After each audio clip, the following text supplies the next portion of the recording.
We are with Phil Bevis, who's a delegate from Washington State, but he grew up in Danville, California.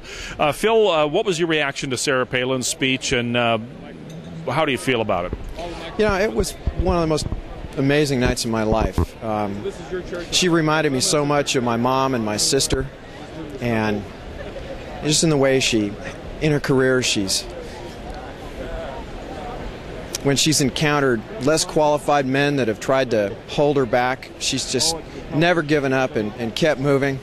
And throughout her speech, I just kept thinking about my mom and my sister. And after her speech, I called my mom from the floor here, and I was actually crying a little bit. And I told my mom that I thought that the glass ceiling for women in American politics had shattered and was lying in shards all over the floor of this arena. And I don't know. My mom's a Hillary supporter, my sister's for Hillary. I don't know if they would consider voting Republican, but I think they both know that Sarah Palin was standing up there for them last night.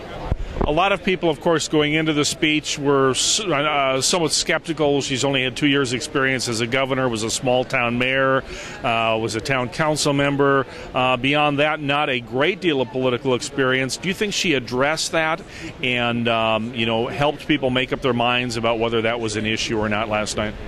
Well, living up in Seattle, I own bookstores in Los Angeles and Seattle, but I spend most of my time in Seattle. Living up there, we get a little more news from the Alaska papers than folks do in your neck of the woods. And there's been a consistent drumbeat over the past 3 years of ever since she took office of indictments and investigations and resignations and fines and prosecutions. And there's just been a tremendous cleansing of government up in Alaska inspired by her.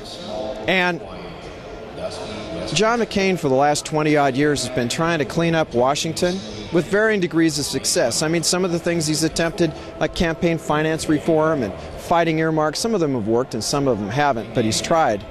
If you look around the political landscape of America on the state level, if you have any familiarity with it, or if you go to Google News and you just take a look back, you will see that Sarah Palin stands first and foremost among reformers on the state level. And I'm not really concerned about tenure. I'm concerned about accomplishments.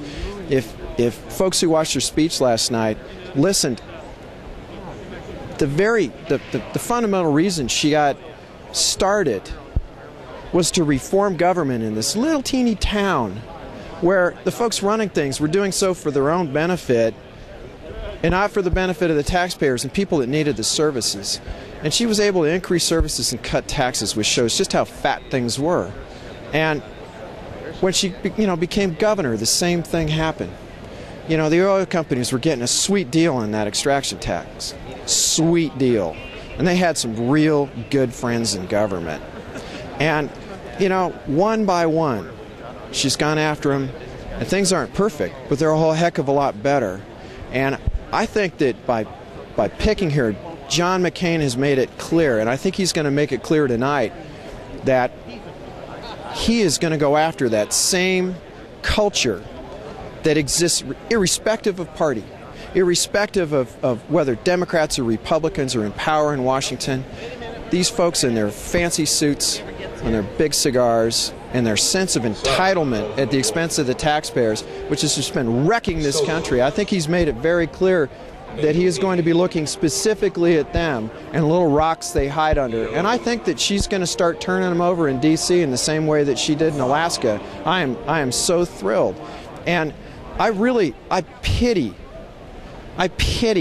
the man that gets in her way.